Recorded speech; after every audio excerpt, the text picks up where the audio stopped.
आज राज्यभरामध्ये महाविकास आघाडीचे नेते नौटंकीबाजी करून आंदोलन करण्याचा प्रयत्न करतायत, पण या विषयामध्ये उबाटाचा उद्धव ठाकरेंच्या सैनिकांचा खरा चेहरा समोर आलेला आहे।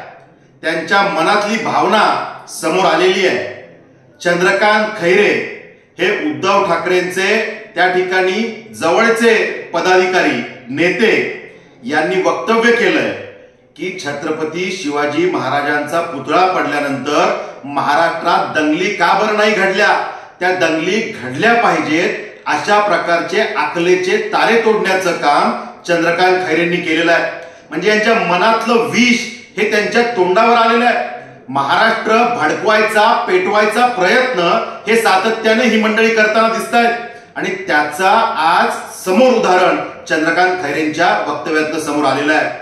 उद्धव ठाकरे आणि टीमच्या माध्यमातून हेच सगळं महाराष्ट्रात पेरलं जातंय का? त्यांच्या कार्यकर्त्यांना अशाच प्रकारच्या सूचना आहेत का की काही ना काही करून विषय भरकटवा आणि महाराष्ट्र पेटला पाहिजे, जाती जाती तेढ निर्माण व्हायला पाहिजे आणि दंगली उसळल्या पाहिजे, अशा प्रकारचा प्रयत्न उद्धव ठाकरे आणि टीमला करायचा आहे का? हा प्रश्न आज महाराष्ट्र विचारतोय।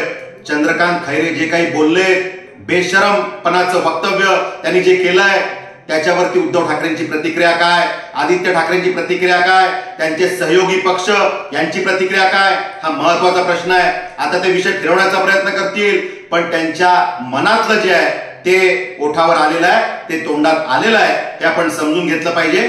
आणि महाविकास आघाडीचा हा जो काही बुरखा आहे, खोटं बेगडी शिवप्रेम आहे, हे त्या ठिकाणी समोर आलेलं आहे असं मला वाटतं। ठळक घडामोडींसाठी देशोन्नती न्यूज चॅनलला सबस्क्राइब करा आणि बेल आयकॉन प्रेस करा। मुंबई, पुणे, नागपूर, मराठवाडा असो का विदर्भ, राजकीय, सामाजिक, शैक्षणिक क्षेत्र असो का क्रीडा, सर्वच घडामोडीचे विश्लेषण पाहायला विसरू नका।